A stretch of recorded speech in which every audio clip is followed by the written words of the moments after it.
का शुक्रिया पापा जी। अरे शुक्रिया कैसा?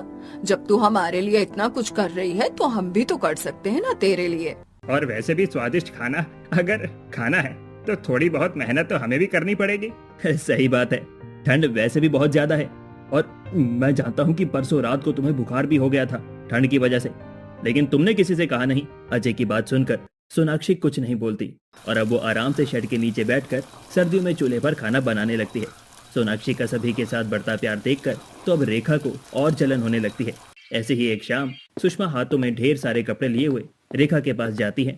रेखा बहू, ये सारे कपड़े प्रेस कर दे, और हाँ, ये कुर्ता पजामा और मेरी साड़ी पहले प्रेस कर देना। कल मुझे और तेरे ससुर जी को किसी जरूरी काम से बाहर जाना है तो हम यही कपड़े पहन कर जाएंगे। इतना कहकर सुषमा चली जाती है और रेखा अपने दांतों तले अपनी उंगली चबाते हुए बोलती है, मैं कैसे कपड़े प्रेस करूं? मैं कपड़े प्रेस नहीं कर सकती और इस वक्त तो उर्मिला भी अपने गांव गई हुई है। पहले तो मैं उसी से कपड़े प्रेस करवा लिया करती थी। अब मैं क्या करूं? माँ जी को क्या जवाब दूं, कुछ समझ नहीं आ रहा। रेखा परेशान हो रही होती है कि तभी वहाँ पर सोनाक्षी आ जाती है। क्या हो गया जेठानी जी, आप इतना परेशान क्यों हैं? और ये इतने सारे कपड़ों का ढेर क्यों लगा रखा है? वो ये सारे कपड़े प्रेस करने हैं, लेकिन मैं प्रेस नहीं कर सकती हूँ। प्रेस नहीं कर सकती? क्यों, क्या हो गया? आपको प्रेस करना नहीं आता? मुझे प्रेस करना आता है, लेकिन एक बार मेरे मायके में जब मैं प्रेस कर रही थी तभी मेरे फोन पर फोन आ गया और जैसे ही मैं अपना फोन उठाने के लिए टेबल की तरफ गई तभी प्रेस ब्लास्ट हो गया।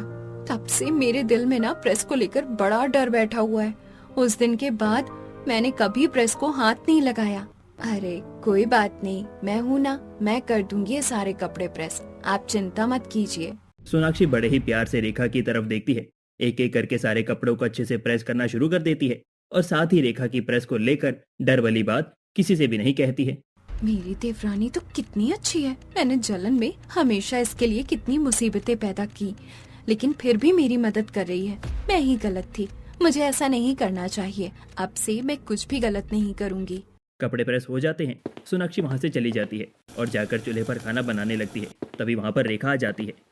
अच्छा सोनाक्षी, मुझे एक बात बताओ, तुम्हें गैस से इतना डर क्यों लगता है? क्या तुम्हारा भी मेरी तरह कोई राज है?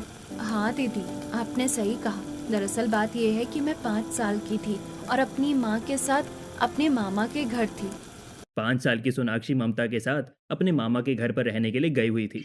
एक सुबह जब सोनाक्षी गहरी नींद में सोई थी तभी ममता उसे जल्दी से उठाते हुए बोलती है, जल्दी उठ सोनाक्षी बेटा, जल्दी, हमें इस घर से बाहर निकलना है, जल्दी उठ।